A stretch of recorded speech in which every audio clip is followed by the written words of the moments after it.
Damn, you right, no defending that. You're looking bad like a catfish on the internet. I got the pressure, yeah, you into that. Grip your thighs while we rolling through the intersection. Damn, you right, no defending that. Yes, so let's give some background. So where did we meet? We met in 5th grade. We became friends in 5th grade Immediately. like within our first or second conversation. Mhm. We became friends, just basic friends, right? I'm pretty sure I was talking so much that she moved me to another table group, and that's where I met you. Yes. So she was talking to other kids in the class so much that our teacher moved her from that group to my group because I was shy and I never talked to anybody, right? Well, So little did she know. we start talking because she brings me out of my shell. We start talking, and of course at this point she's talked to everybody in the whole room. There's nowhere that she could move her, right? So she just keeps her there, you know. I'm still shy, low key. I'm still in my shell, so we're not talking too much, just enough to kind of annoy the teacher. But she leaves it, you know. She leaves her there. 6th grade. Oh God, Tell she the story. still hates us. Tell a story about 6th grade, Okay, please, so I can do my shit. Our 6th grade teacher absolutely hates us. To this day, I am sure. We are probably the students that she tells her new students about, okay? We're next to each other. We was talking too much, all right? So she moves us across the room from each other. Wait, no, not across the room. So, Was it across? We were across, yeah, so basically, sideways. So basically the way the room was set up is that when you walked in, there was a left half and a right half. At first, we were both on the left half, and we sat right next to each other. And then she moved me, she moved her actually, Yes. from the front of the left half, and I was still in the back of the left half. But we were both on the left half. So, but we would pass notes, right? We started passing notes, and then she moved us across rooms from each other. Literally from the left, I was in the left half, she was on the right half. And then what happened? And then she moves us across, and then we come up with our own sign language, okay? So this meant that we was sleepy. Yes. This was we're sleepy. We kind of do it by our ear or whatever, we'd be like, we're sleepy. We had ones for This was hungry. Mm-hmm. Because it looked like sleep and hungry was our two main it conversations. looked like an empty stomach. Yeah. So this was hungry. Bored. I think we had one for bored. Yeah, we had one for bored. We had basically all the major emotions. Yeah. We had signs for. And she literally was crazy, y'all. She literally would look at one of us and saw that we did some type of motion, and she would look over immediately at the other and stuff and be like, "Did y'all don't think I know what you're doing?" and stuff. She flipped out. Okay, and then also a part of our school was this. There was this opportunity to do lunch buddies, which was spending time during lunch with a special needs student, which was amazing. It was such a great experience. I love everybody that we got to spend time with. It was great. You would sign up for it, all right? She got so upset because she told us that we were not allowed to walk together in the hallways, not allowed to sit next to each other anywhere, not at lunch, not on the bus. She did not want to see us together outside of that class ever. And first off, this is our teacher, okay? This is our English teacher, not our principal, not anything like that. Just for English, she taught us. Literally. And then we would switch classes to something else. But she did not want us together in any of those classes, nothing. She was crazy. She did not like us, all right? So we were at lunch together with our lunch buddy and everything. It was something we signed up to do together. And she came up to us upset. She was pissed, y'all. And she's talking about, why are y'all together and stuff. Don't y'all know what I said? And we're like, do you want to look at the lunch buddies list? Because we're here with our lunch buddy and stuff. And so, she saw it, so she still goes and checks the list and realizes. And then she comes back to us and tells us that, well, outside of this, I don't want to see you guys together in the hallway or anything or whatever. And she's pissed, walks away. She thought that was going to stop us. Really? We continued our sign language, continued everything, continued walking together in the hallway. We were inseparable.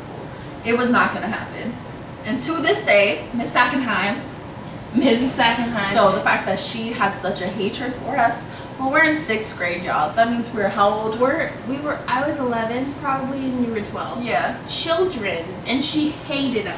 Hatred Like for us. full on hatred for us, which is sad because we're children. Real life.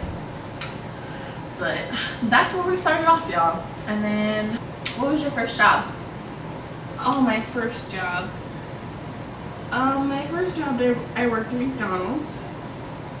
I worked there for 2 years, and it wasn't a bad job. I mean, people always talk down about McDonald's, but honestly, it wasn't That's a good starter job. that bad. It teaches you how to be nice to people. It teaches you how to, accept people for who they are. And it teaches you how to take shit and then just turn it and flip it and make it into something good. Yeah, I took a lot of crap during that job, and it made me stronger. Like, the reason that I eventually quit though was because they told me to take out the trash. If y'all will learn this about Monet. I don't do anything. I'm a lazy bitch. I don't do chores. I don't clean my own room. My dad helps me clean my room. I don't clean my car. My dad cleans my car out for me. I don't wash dishes. My dad washes the dishes. I wash my own clothes. That's about it. That's just because I don't want my dad touching my underwear. But, yeah, basically that's how it's been ever since I was little. Was my dad does everything. I do nothing. And I'm used to that, And I know it's bad. I know it's lazy as fuck, But it's how you were raised. That's not your fault. that's how I was raised. Like, my parents didn't let me take out the trash. They didn't let me wash dishes. My dad would do all that for me, and so when it got to working at McDonald's, I was used to not having to do any of that. And 2 years in to my job, I'd been working there for 2 years at this point, my manager asked me to run the trash out. And I said, no, I'm not running the trash out. I don't take out my own trash at home. Do you really think I'm going to run this trash out? So basically, because I'm also a pushover, I say, okay, I'm going to take out the trash. I take out the trash, and exactly what you think would happen happens. The bags break. I get trash juice all over the front of my uniform, which was already dirty because I didn't bother to clean it because it was McDonald's. So, I have trash juice all over the front of my uniform. At this point, I have to go home because I'm soaking wet in trash juice and I smell like trash. I have to clean up the trash that's now on the ground because the bag broke. I was so traumatized. I was crying the whole entire time. I know this sounds so princessy, but I was traumatized. I was. And, I couldn't do it anymore. That same night, I put in my 2 weeks, and I stuck with it. I never went back after my 2 weeks. Mm-hmm. And my first job, it's funny, because my first job I had started before she started at McDonald's, but I started at Arby's, which is literally right across the street. I would literally be in the front window of Arby's, looking at her and stuff. We'd be on the phone, oh my god, I'm at work too. It's literally across the street, dead on across the street. We have a road, and then you guys are not gonna believe this. I could literally walk straight across the road, and she would be right there at Arby's. Right there. It's so funny. But, so we were right across the street from each other. I worked at Arby's. It's where my older brother worked. And Arby's, it was hard work. You got paid very minimum wage. Basically no raises.